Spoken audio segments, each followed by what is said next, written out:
we have the United States Circuit Courts of Appeal. And up at the top, of course, we have is the acronym for Supreme Court of the United States. On the state side, you have state district courts, just like the U.S. district courts. Next up, you have state circuit courts of appeal.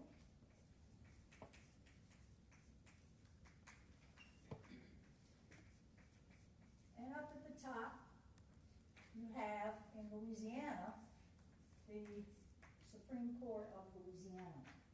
In some states, they don't call their top court the Supreme Court. They use different names for it. Most states use Supreme Court, however.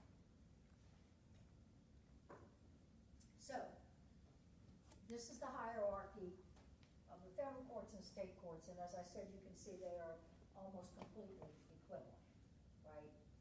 So, this is how it works. Lawsuits start in the district courts. We work from the bottom up in the court system. So if you have to file a suit against your neighbor because his dog keeps destroying your fence, you're going to file that suit, probably in state district court. If you have an issue that arises under federal law, you may have the option of filing your lawsuit in the federal district court.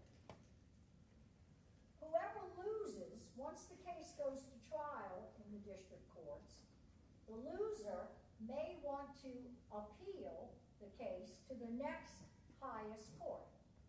So what you're doing here is you're saying, if you're the plaintiff, you're me, I filed the lawsuit with the dog, and the court decided, nah, I was wrong, and the dog didn't do any damage, and so I lose the suit.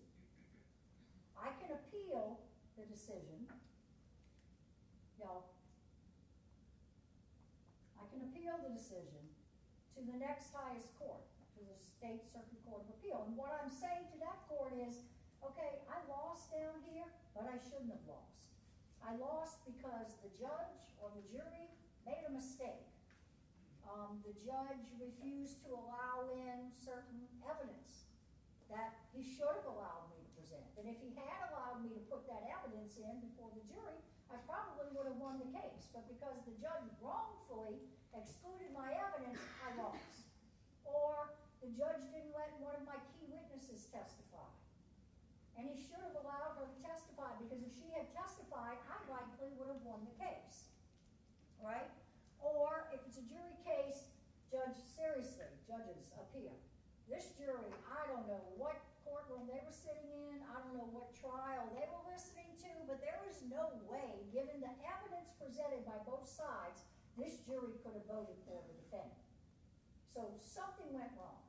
They either decided it on personal preferences or whatever, some kind of personal bias, but they didn't base it on the evidence. And of course, when you're sworn in as a member of the jury, you swear that you will listen to the evidence and you will judge the case based on the evidence and not on things like, oh, he's so cute, I'm going to go with him no matter what his evidence is. You can't go through sympathy and personal bias or favoritism. So these guys get to decide, am I right or wrong? 85% of all cases that go up to a higher court on appeal, the higher court says nothing went wrong. The judge and the jury down here got it all right. So 85% of the cases that are appealed, the person bringing the appeal loses, right? And the higher up you go, the less likely your chances are of getting the next highest court to change anything. So if I lose here and I lose here, I can go to the Supreme Court and ask them, please, please, please review my case. But statistically speaking, my chances are very slim that the Supreme Court is going to do something different from what both of these courts did. And the same is true on the federal side. Yeah. And the judgments are both legal and equitable. Yeah, they can be. Meaning in the district courts, yeah. Take again the dog case.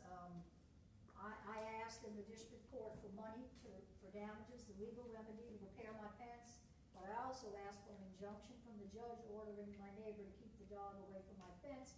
I lost on both counts. I can appeal on both counts. I can ask the appellate court to grant the injunction and to award me damages. What if the winner feels like the state level didn't make the right decision, and can they bring the case to the next level in the state? Yeah, it's a very good question, because the truth is, both the winner and the loser can appeal. Now, you're gonna think, if you won the lawsuit, why do you appeal? Well, let's say it was a sex harassment case, and the jury voted for my client and said, we believe she was sexually harassed. We're gonna give her $25,000. So we won, so the employer is not happy, so they may appeal and say she didn't prove her case, she shouldn't have gotten any money. But I can appeal, my client can appeal too and say, yeah, they got part of it right, Judge, and part of it wrong. The part they got right was that this guy sexually harassed me and my employer owes me money because of that. The part they got wrong was the paltry sum of money they awarded me. I proved damages over $100,000 and the jury only gave me $25,000. So I don't want you to mess with the employer is liable to me. No, they got that part right, but I would like you to change the 25 to a higher number. And these courts, appellate courts, are very powerful. They can do that. They can look at the evidence and go, yeah, that should have been $100,000. So 25's out, 100,000 in.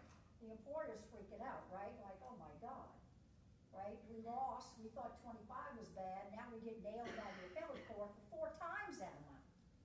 They can do that. It's a little scary. So it's kind of like rolling the dice on a lot of levels. So when we talk about cases and case law, decisions rendered by judges, most of those cases are decisions rendered by appellate courts. I'm using this word, it obviously derives from appeal. Appellate courts. In other words, these guys down here, they don't write a lot of opinions that get published in the law books, right? They'll issue a judgment, might be 2 or 3 pages, and it's usually only when a case goes up on appeal and the appeals court renders a decision. It is the appeals court decision, we call it an opinion. The opinion of the appellate courts, those are the decisions or opinions that get published in the law books, and those are the ones you're reading when you're doing research to find those precedents.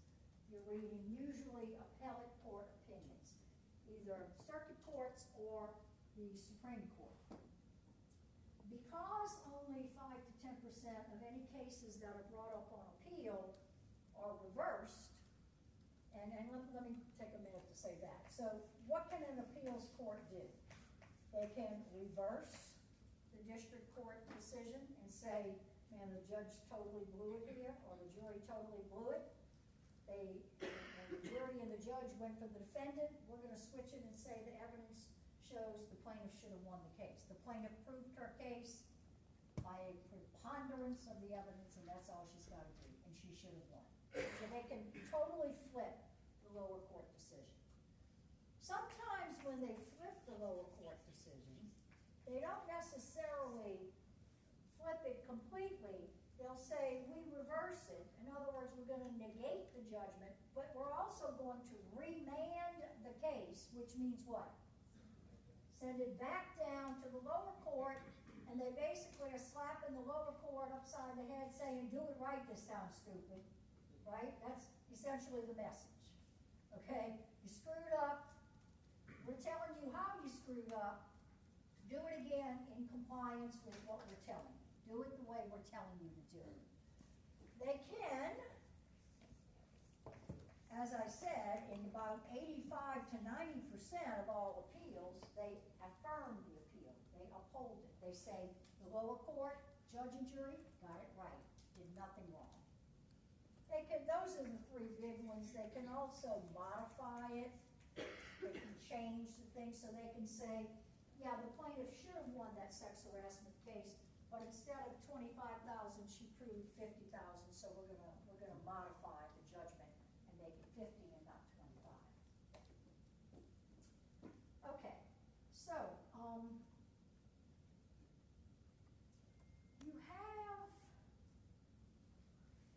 pursuant to the 7th Amendment to the Constitution, number 7, you have the right to have any civil grievance, fancy word for complaint, right? Any grievance or complaint that you have against another person, and by person I mean company, entity, human, whatever. You have a guaranteed constitutional right to have your case, your civil case, where you're suing somebody else, heard by a jury in a real court. So, we refer to those courts as Article III courts, meaning Article III of the U.S. Constitution sets up the judicial branch of the government. And so, real courts with judges in black robes, we refer to those as Article III courts. And I mention that only because in more recent times, we now have alternative ways of people getting their disputes with each other resolved, other than going to court and going to trial. Anybody know what I'm talking about? Arbitration, mediation, those are where we're going to talk briefly about that in Chapter 3. Those are called forms of alternative dispute resolution. Alternative to what? Alternative to waiting 5 years for the case you want to make its way through the courts and get to trial. But you have a constitutional right unless you contract it away, unless by contract you agree any disputes between us that may arise, I agree to go to arbitration and not file a lawsuit. You can contract that right away, and if you do, if you agree to arbitrate disputes, the courts are going to require you to arbitrate as opposed to go to trial. We'll talk more about what that involves when we get to Chapter 3. Question? Do arbitrations also have to follow stare decisis? Essentially, it is supposed to work that way. In other words, the foundations of the system, in terms of looking at precedents, applying the correct rule of law to these facts as earlier cases did, and in arbitration, the arbitrator doesn't have to just rely on decisions made by arbitrators. In other words, the arbitrators can do their research and find earlier cases that went through the courts as well. And because that's really where the law is made. Law is not made by arbitrators. It's just kind of administered by arbitrators. But yes, so they have to rely on precedents. They have to do the same sort of research. They have to have legitimate reasons based on the evidence for rendering the decisions that they do. But basically, arbitration is supposed to be cheaper, faster, and less formal than going through court. Hang on 1 second, son. And so that's why it's become a little bit more popular. But we'll talk more about it in detail. But essentially, the rules of evidence apply in arbitrations. Like the arbitrator can't depend on unreliable evidence to render his decision. If he lets something into evidence and it's not good evidence and he bases his decision on it, you can probably get it overturned afterwards. But we'll talk much more about that. Sonny. Actually, your last statement answered my question, was whether a mediator or arbitrator decision can be overturned, or because when you hear about it, you hear people go into mediation and arbitration and the decision is final. And that is 98% of the time absolutely true. Because you can go to a court and ask a court, a real judge in a black robe, to overturn an arbitrator's decision. However, you have to be able to prove that the reason you want it overturned is one of about 4 reasons that the arbitration laws allow you to claim. In other words, the grounds on which you could get an arbitrator's decision overturned are very, very narrow, very few.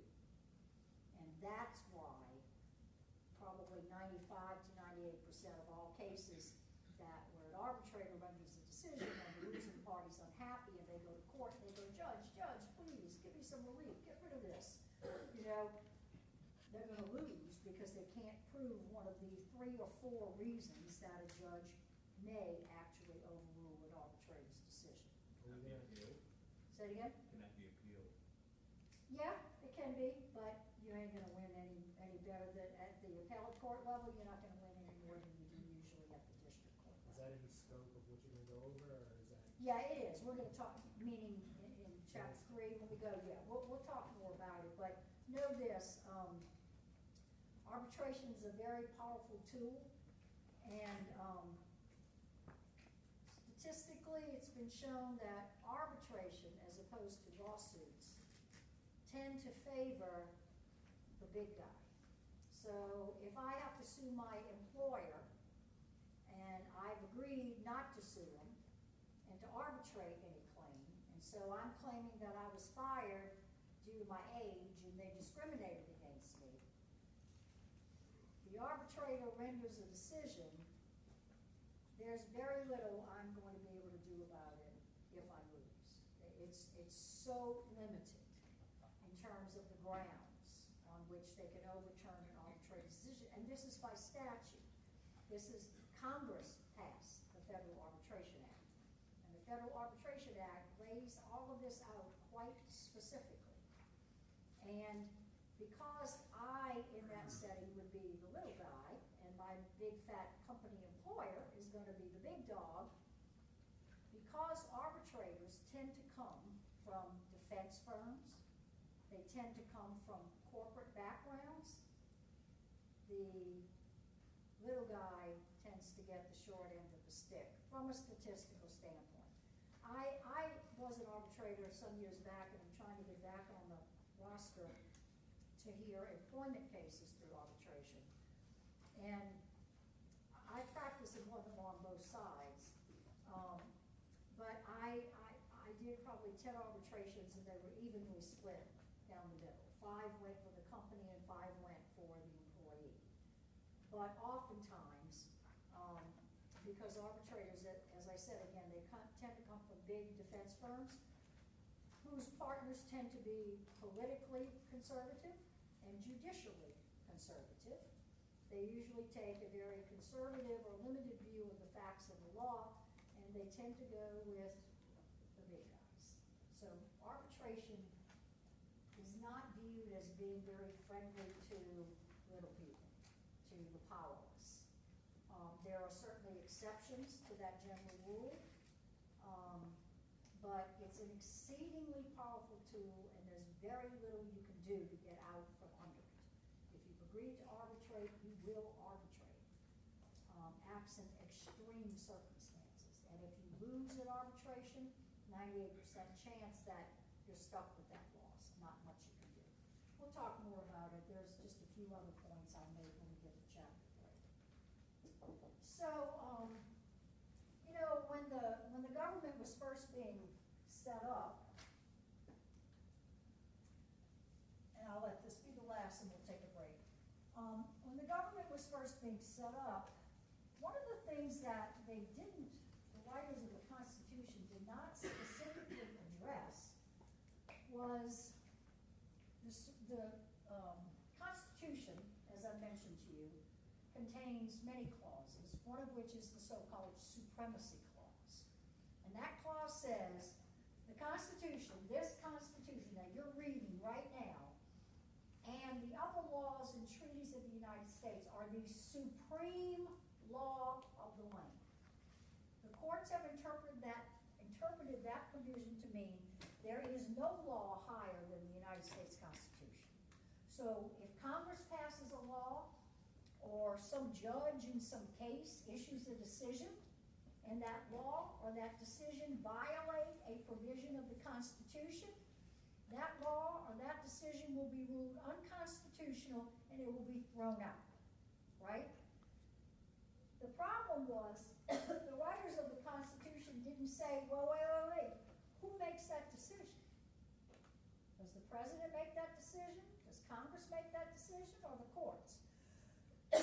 So, in a fairly early case, 1803, the case of Marbury, this is one of the names you should remember for your first test. Marbury versus Madison. This is James Madison, the fourth president of the United States, who was Secretary of State at the time. Thomas Jefferson was the president here. In an 1803 decision by the U.S. Supreme Court answered that question. It is the courts who will decide whether any decision by any judge or any law passed by any legislative body complies with, is in conformity with the Constitution. So we call that the power of judicial review. Judicial referring to the courts. It is the courts that review other court decisions and statutes passed by legislatures to make sure those decisions and statutes do not violate the U.S. Constitution. If they do, they're in the trash basket, and that's the end of it. So this is part of what you may remember if you ever took civics in high school, the system of checks and balances. Who knows what that is? I'll give you a brief definition. Andrew? It's to make sure that one side of the government isn't going to overpower the other side. Precisely. So we got three branches, right? Legislative, executive, judicial. To make sure that no one of those three branches becomes too powerful and basically dominates the government. We have this, the writers of the Constitution built in this system of checks and balances by which they gave each of the three branches a little bit of power over the other two branches. So, for example, how do federal judges get their jobs? Appointed by? Appointed by the president, right? Nominated and appointed by the president and approved by the Senate. So, president nominates somebody. If the Senate doesn't like them, they can say, no, we're not going to make this guy a judge. Sorry, go pick somebody else. Say again? 5-4, yeah. Well, these days. Robert Bork. Oh, Robert Bork, classic example, yeah. Too bad there weren't a few others. But that's another story for another day. Congress passes the laws. Once Congress passes a bill makes it a law, both houses of Congress have passed it, does the president have any function at that point with respect to that law? Yeah, he can veto it. Or he can sign it, right? If he signs it, it becomes law. Or he can do neither. Or he can do neither. But he can also veto it. So veto is an example of a check that the executive branch has over the legislative branch. The president says, I don't like your law, so I ain't signing it. In fact, not only am I not going to sign it, I'm going to veto it. I'm sending it back, telling you to get rid of it. What can Congress do at that point? Amended. It can override the veto, but how much, what kind of vote does that take? Like 2/3. 2/3 majority, right. Not likely to happen. I mean, 2/3 of the members of the House and Senate agreeing on anything, let's face it, lunch. Ain't gonna happen, right? So, I mean, those guys don't agree. So that's very rare that's gonna happen.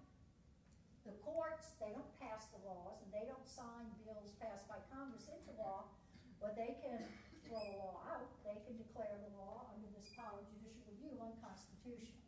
So there's this sort of interchange between and among the three branches, with the idea being to keep any one branch from becoming too powerful. And really that concern came about because of the experience that the 13 colonies had with the British, where you had a king, an executive, if you will, who was a dictator. They had no, remember, they were crying and screaming, no taxation without representation. They were being taxed and taxed and taxed by the king, a stamp tax, a tea tax, a this tax, a that tax, but they weren't getting any services for the taxes they were paying to the British crown, to the king.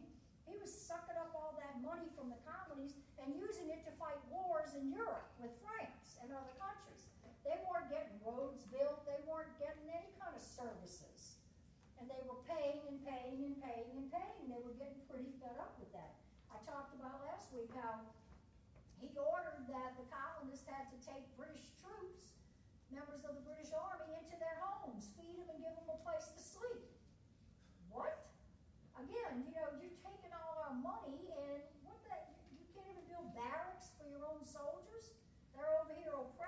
us and we gotta take them into our homes? Yeah, under the king, that's how it was. So the notion here is that even if we don't have a king, we have three branches of government, and we don't want any one branch of the government to become so all-powerful that the other two branches have basically nothing to do, because the interest of the people is not gonna be served by that. It's a delicate balance between legislative, executive, and judicial. Throughout our history, the executive branch has become very powerful at times in our history. A lot of times it's because historical events required that, Franklin Roosevelt in the Great Depression.